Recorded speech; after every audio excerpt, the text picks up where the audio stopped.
अस्सलाम वालेकुम स्टूडेंट्स।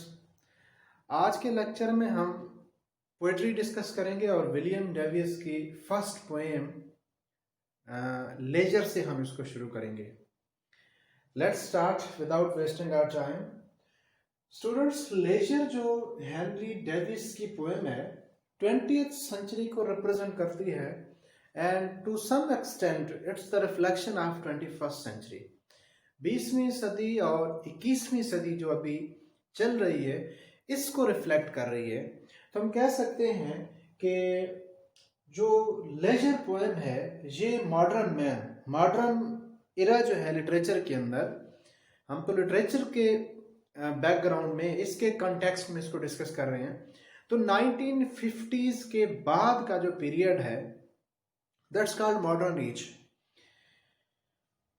तो इस पोएम के अंदर विलियम डेविस मॉडर्न मैन को डिस्कस करता है और ये जो मॉडर्न सोसाइटी है उस पे एक तनकीद है in the form of poetry by William Davis.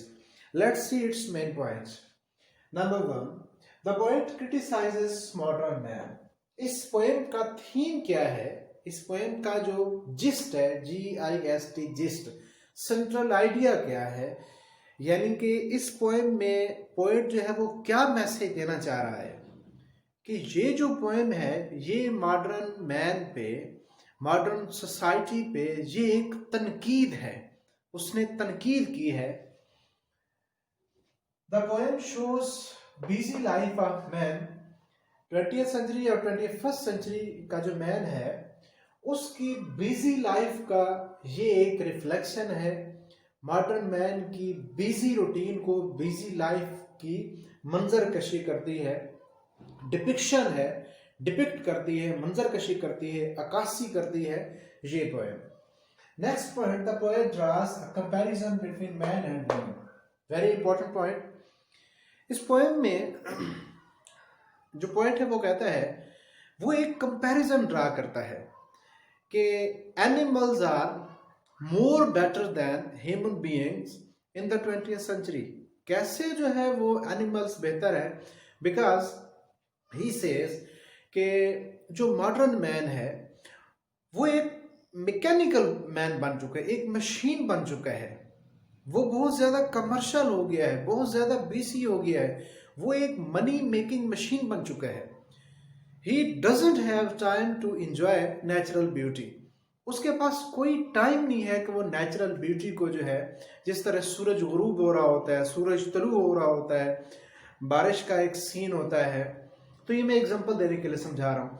ये जो साइट्स हैं, ये जो सीन्स हैं नेचुरल ब्यूटी के, महरूम है, डिप्राइव है मॉडर्न मैन इन सीन्स को एंजॉय करने के लिए, इन जो ब्यूटीफुल लवली साइट्स को एंजॉय करने के लिए। क्यों? कि he has been preoccupied with his routine activities. अपनी एक्टिविटीज में वो बहुत ज्यादा प्रीऑक्युपाई मीन बहुत ज्यादा बिजी हो गया है। और पोएट कहता है कि he draws a comparison. He says animals like sheep, cow, they are better leading their life as compare to human being. कैसे कि animals have time to enjoy natural beauty, लेकिन इंसान के पास जो है वो कोई टाइम नहीं है। तो ये कंपैरिजन उसने ड्रा किया है। He doesn't have time to enjoy natural beauty. किस किस्म की natural beauty? Natural scenes like trees, animals, birds. जब परिंदे जो है वो ट्विटर कर रहे हो, in the early morning the birds are singing songs, तो इंसान के पास कोई टाइम नहीं होता है। बर्ड्स, स्ट्रीम्स, नदी नहरें, वुड्स, जंगलात हैं, स्टार्स, फ्लावर्स, सितारों को जब वो रात की मून, चांद की रोशनी में जगमगा रहे हों, they are shining brightly in the light of moon. But the modern man doesn't have time to see and observe and enjoy this natural beauty. Stars, flowers, lakes and so on. जितने भी कुदरती हुस्न है, खूबसूरती है, जंगलात की, फूलों की, पौधों की, स्टार्स की, नदी नहरें, तो इंसान के पास जो मॉडर्न मैन है, he has become too much busy in his daily routine life and he doesn't have time to enjoy these beautiful sights created by the nature। तो ये नेचुरल जो साइट्स हैं, इनको एंजॉय करने के लिए इंसान के पास टाइम नहीं है। इसके अलावा इसमें जो है एक फिगर ऑफ स्पीच यूज करता है पोएट जो है। और फिगर ऑफ स्पीच किसे कहते हैं? फिगर ऑफ स्पीच ऐसी स्टेटमेंट होती है in which the qualities of living things are given to non living things. ऐसी फिगर ऑफ स्पीच जिसमें जानदारों की, लिविंग थिंग्स की जो क्वालिटीज हैं, उनकी जो एट्रीब्यूट्स हैं, उनके जो कैरेक्टरिस्टिक्स हैं, वो किसको दे दी जाए? नॉन लिविंग थिंग्स को। उसे हम क्या कहते हैं? उस फिगर ऑफ स्पीच को हम कहते हैं पर्सोनिफिकेशन।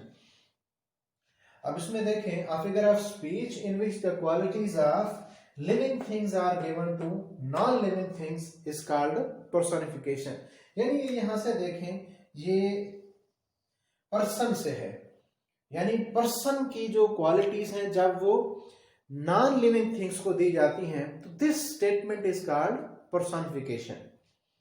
फॉर एग्जाम्पल, हम कहते हैं ना डेली लाइफ में कि जमीन, बारिश अगर ना हो तो हम कहते हैं कि जमीन बहुत प्यासी है, and earth is non living thing. हम कहते हैं जमीन पे प्यासा कौन होता है? लिविंग थिंग्स प्यासी होती हैं।